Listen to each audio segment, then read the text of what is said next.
교과를 먼저 공부하게 됐습니다. 우리 소망을 굳게 잡고 이 제목을 보니까 그동안에 우리 하나님을 믿는 백성들이 또 성경 말씀이 긴 1260년이라고 하는 터널 속을 이제 헤쳐나와서 이제 밝은 진리의 빛을 하나씩 찾아가는 모습을 우리가 가지고 있게 되었습니다. 캐톨릭이라고 하는 말이 원래는 참 좋은 말입니다. 예수 그리스도를 고백하고 또 예수님을 따르는 그 제자들의 뜻을 따라서 그 사도라는 의미가 거기 포함되어 있습니다. 그래서 중세 시대에 하나님을 신실히 믿고 말씀대로 살고자 하는 사람들이 참 많이 있었습니다. 그래서 성경을 중심 삼고 그리스도를 따르는 백성들이 이제 신실한 그 캐톨릭 신자들이 있었습니다. 그런데 용납하지 못하는 것은 뭔가 하면 로마 캐톨릭이라는 뜻입니다. 로마 캐톨릭은 안 된다. 캐톨릭은 되는데 로마 캐톨릭은 안 돼. 왜 안 되냐? 이 겉은 교회지만 그 포장 속에는 로마의 포학 정치 세력이 그 세력으로 변질되어 있기 때문에 그렇습니다. 종교라고 하는 그 타이틀 속에서 정치 세력으로 군립해서 하나님을 믿는 참된 백성, 이단이라고 하는 그러한 죄목으로 많이 처형을 했습니다. 성경을 영어로 번역한다고 해서 너 왜 성경을 읽게 만드냐 해서 불태워 죽이는 일. 틴데일 같은 사람은 성경을 영어로 번역해서 많은 사람들에게 읽게 만들었어요. 왜 이렇게 하느냐?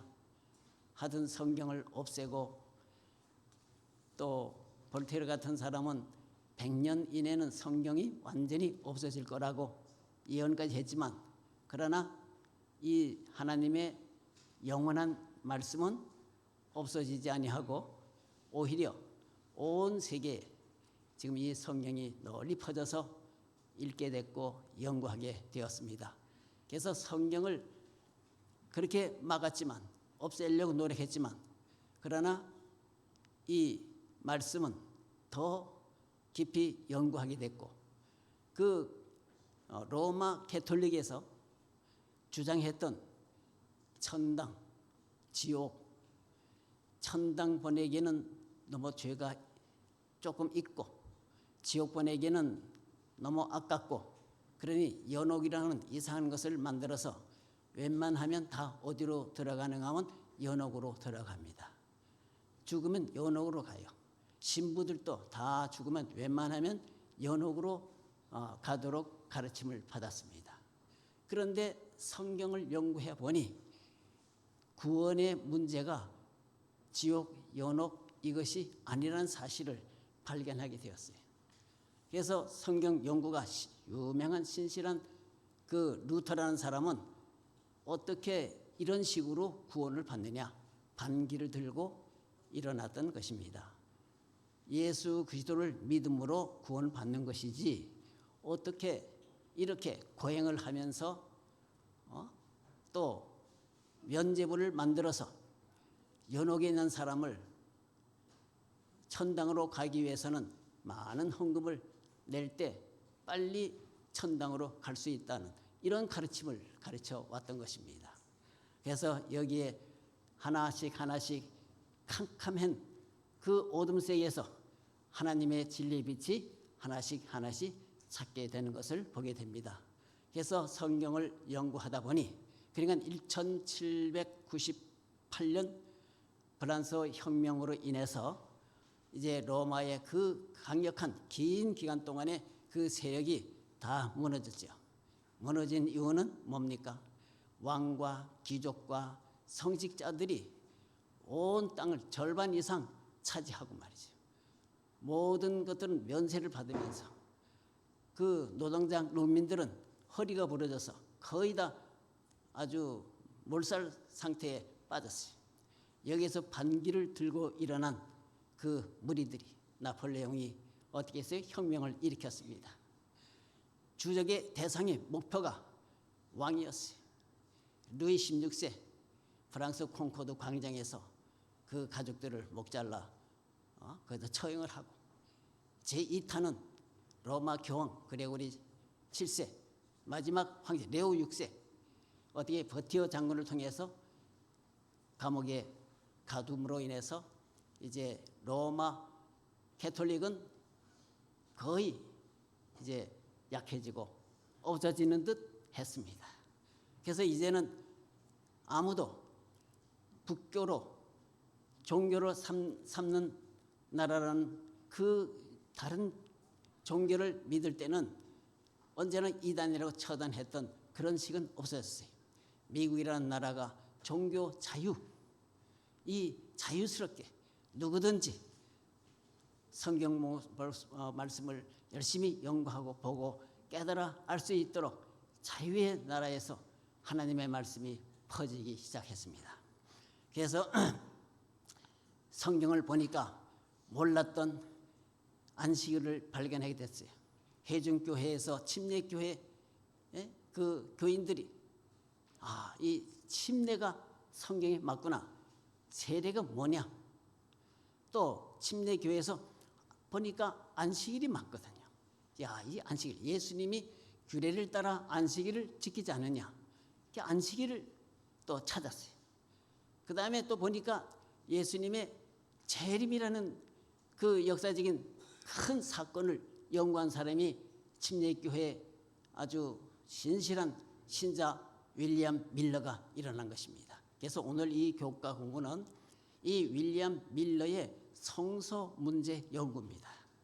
이게 참 복잡하고 긴 기간 아주 깊은 내용들의 말씀인데 제가 오늘 뭐 다 말씀드리기가 좀 힘듭니다만은 하여튼 중심되는 핵심적인 말씀만 제가 드릴까 생각을 합니다. 여기 뭐 소지별로 다 나눴지만 통틀어서 제가 말씀을 드릴까 생각합니다. 이 윌리엄 밀러가 발견한 것은 뭔가 하면 1844년 10월 22일이 무슨 날이라고 알았어요?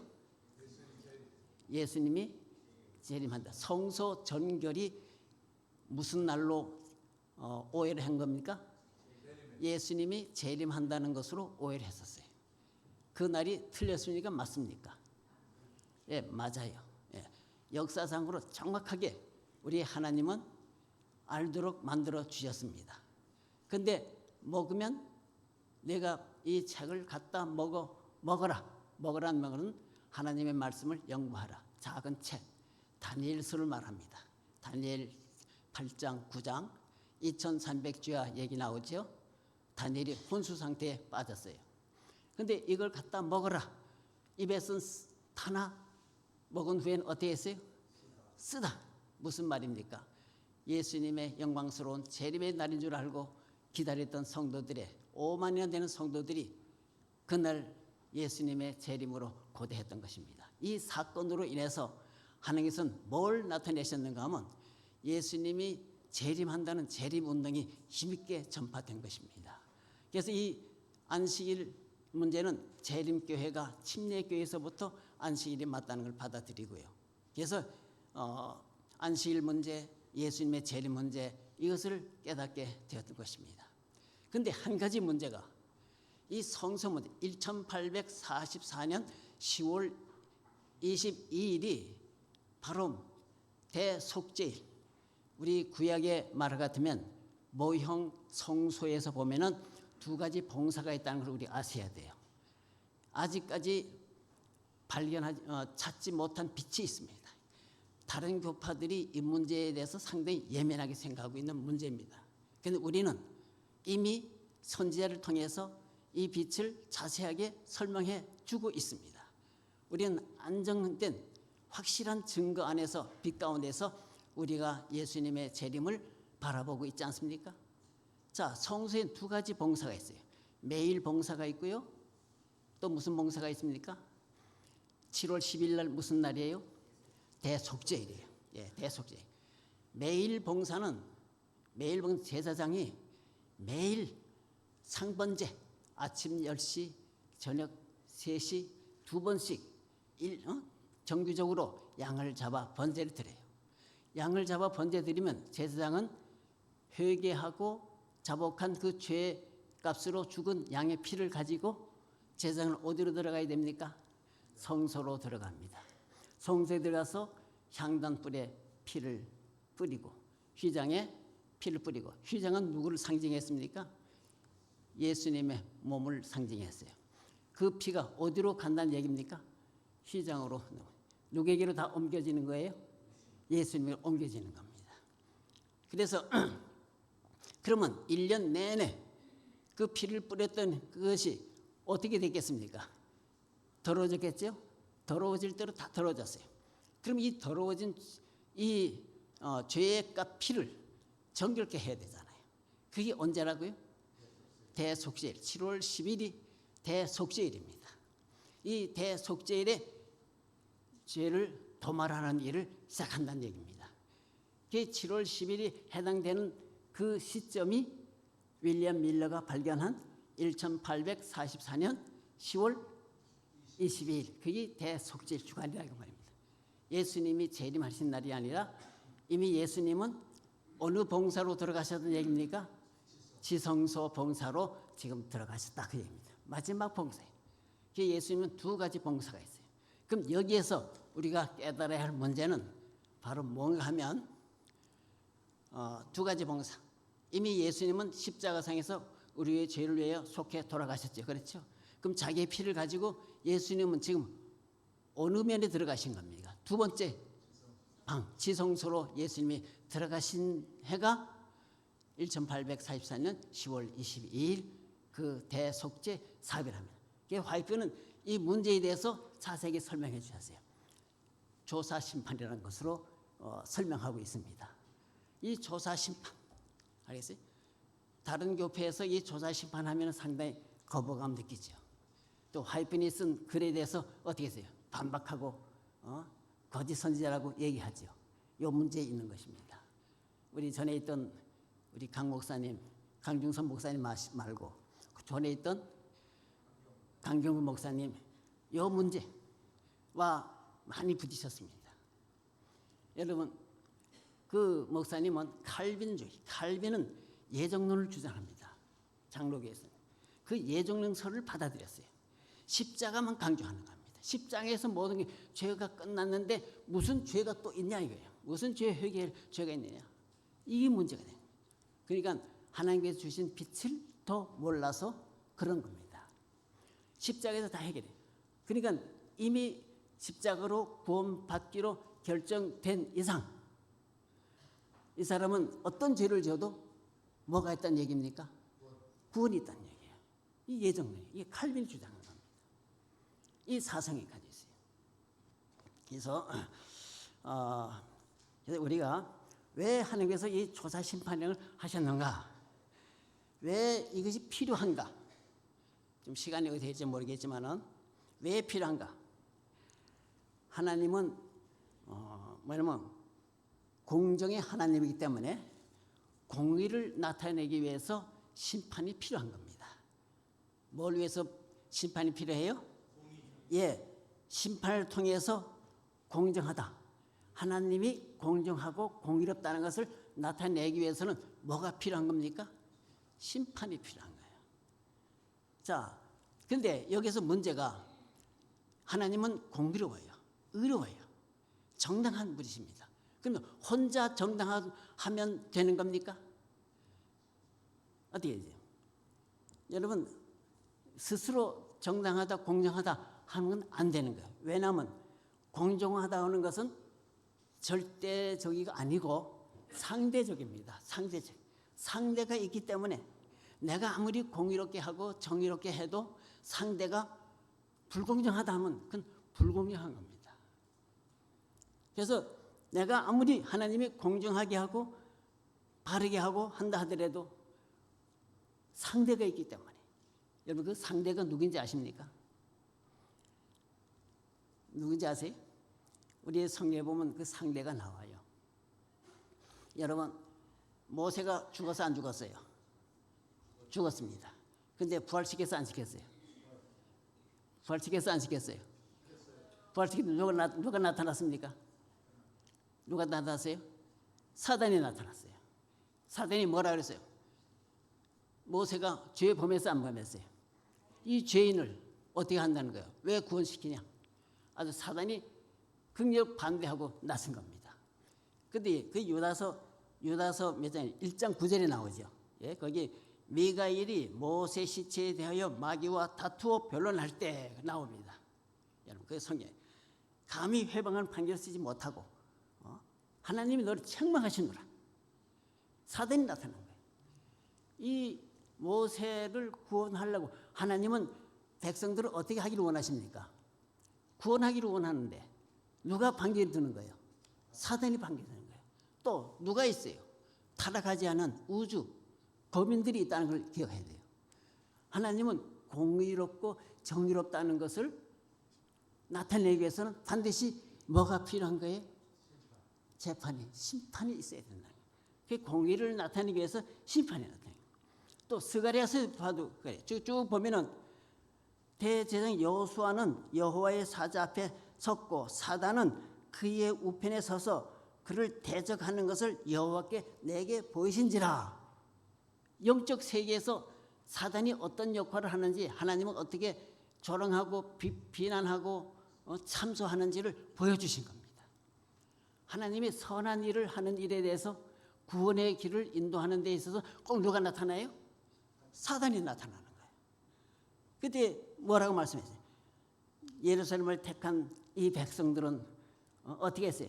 불에서 꺼낸 끄슬린 나무가 아니냐, 타다가 나온 그 끄슬이 아니냐, 책망하노라. 나중에 보면 다 알게 될 것이다. 자, 욥기 세대 나와요. 자, 이렇게. 그런데 사단이 주장하는 것이 맞을까요? 틀릴까요? 맞아요. 사단도 인간의 모든 죄에 대해서 하나하나 데이터, 모든 제목을 다 논리적으로 틀림없이 다 알고 있어요. 그걸 아셔야 됩니다. 사단의 주장이 맞아요. 논리에 맞고 또 한 사람 한 사람 개인의 구원에 대해서 사단은 다 시비를 거는 겁니다. 그래서 하나님께서는 이 인간을 구원시키는 데에서 넘어야 할 산이 있는 거예요. 산. 뭘 넘어야 돼? 사단을 침묵시키고 말 못하게 하고 입을 딱 다물 수 있도록 강력한 뭐가 필요한 증거가 필요한 겁니다. 예수님은 그 증거를 가지고 있는 거예요. 여러분, 그래서 그 증거는 바로 뭐냐? 사도 바울이 말한 것이 있어요. 우리가 자주 마치 우리 목사님이 참 로마서의 말씀을 아주 참 깊이 있게 말씀해 주시는데 로마서 3장 25절 26절에 무슨 말씀이 있는지 아십니까? 거기 한번 읽어보겠습니다. 예수를 하나님의 그의 피로 인하여 믿음으로 말미암는 화목제물로 세우셨으니 이는 하나님께서 길이 참으시는 중에 전에 지은 죄를 간구하심으로 자기의 의로우심을 나타내려 하심이라. 그리고 또 그때 자기의 의로움을 나타내사 자기도 의로우시며 또한 예수 믿는 자를 의롭다 하게 하시리라 그랬어요. 예수님 자신도 의롭고 누구도 의로워요? 우리도 구원받은 사람도 의롭게 하시려 하심이라. 이 대단히 중요한 겁니다. 뭘로? 자기의 피로, 화목제로 세우시고 전에 있던 죄를 간과하심으로. 여기 간과라는 말이 무슨 말인가 하면은 눈 감아준다는 얘기예요. 눈 감아준다. 전에 죄를 여러분 눈 감아주면 재판장이 너 죄가 있는데 눈 감아주면 어떻게 되세요? 불의한 재판관이 되잖아요. 그렇지요? 불의한 재판관이 돼요. 의로운 재판관은 불법 행한 자는 바로 이 법을 처벌받도록 하는 것이 이것이 바로 재판장이에요. 만약에 죄 있는 자를 죄 없다고 하면, 의롭다고 하면은 그거는 불법이죠. 우리 하나님은 불법의 하나님이 되지 않아요. 죄를 짓게 만들고 죄를 또 지은 자를 죄 없다고 해버리면 그거 됩니까 안 됩니까? 돼야 안 돼요. 사람을 만든 것도 누가 만드셨어요? 또 법을 제정한 것도 누가 제정했어요? 하나님이 제정했잖아요. 그럼 하나님이 제정하시고 하나님이 사람을 창조하시고 그렇게 해놓고 죄를 지니까 죽이지 않고 의롭게 해서 살리신다. 이러면 공의로운 하나님이십니까?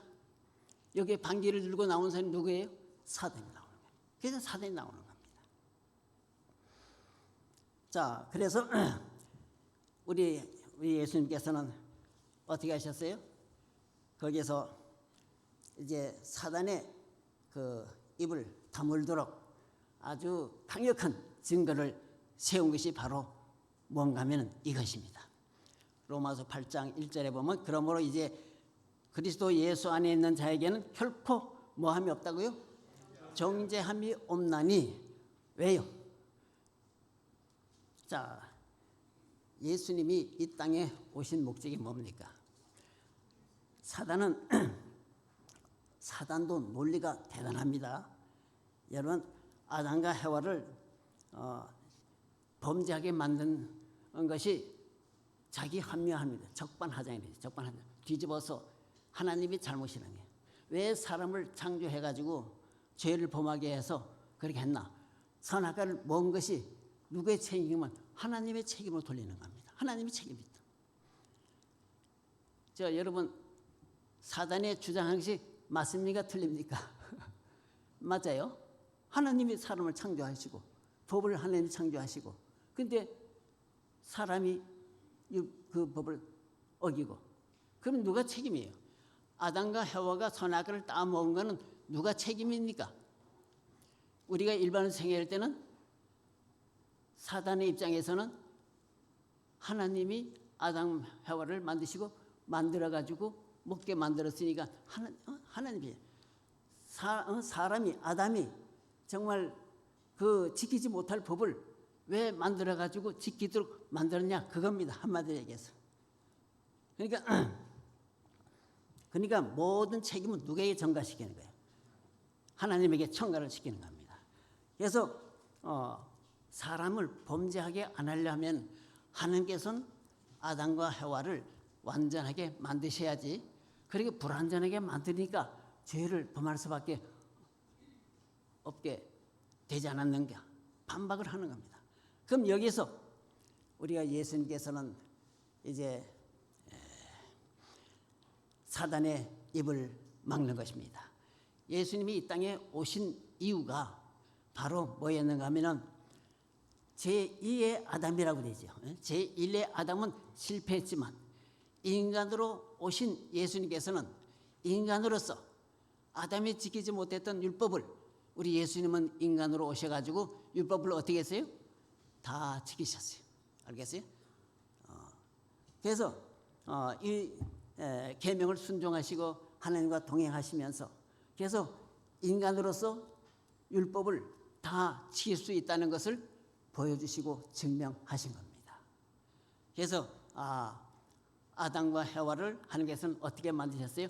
완전하게 아무런 하자가 없는 그런 창조하셨다는 것, 율법도 다 지킬 수 있다는 것을 우리 예수님은 몸소 증명하시고 나타내 보여주셨습니다. 그래서 누구든지 예수님 안에 있는 사람은 뭐 하실 수가 있어요? 다 죄를 용서할 수가 있는 것입니다. 좀 쉽게 예를 들면 어느 한 재판관이 딱 재판을 하는데 친구가 왔어요. 가까운 친구가 왔는데 너 됐어. 너 석방하고 그냥 내보내면 이 재판관은 불의한 재판관이 돼버려요. 그런데 이 재판관은 정직한 재판관이에요. 그 사람에게 어떻게 했어요? 죄 목을 하나하나 아주 준엄하게 따져서 묻고 거기에 대한 법에 적용해서 엄격한 그 법에 적용을 해서 벌금을 물고 감옥에 가둬버렸어요. 이 친구가 야, 너 출세 아들이 아주 마음 편했구나. 좀 봐주고 깎아줄 줄 알았더니 그렇게 하지도 않고 어떻게 했어요? 그만에 감옥에 갔어요. 근데 이 재판관이 이제 가서 때린 벌금에 모든 문제를 다 자기 돈으로 물어주고 또 석방할 수 있는 모든 것을 다 불러서 그 친구에게 갔어요. 내가 너를 다 사면했다. 친구가 서운했지만 결과적으로 너무 고맙고 감사한 거예요. 우리 예수님은 그런 입장에 서셔서 우리에게 죄를 용서하시고 우리 인간을 구원하고 모든 만인이 볼 때 정말 이 사람은 구원받아도 된다는 사실을 인정할 수밖에 없는 그런 상태를 만드시기 위해서 하나님은 초사 심판이 있다는 것을 말씀하고 있습니다. 제가 시간이 없어서 다른 말씀 못 드리겠는데, 그래서 우리 분명한 것은 뭔가 하면 용서받은 죄가 있고, 알겠어요? 이제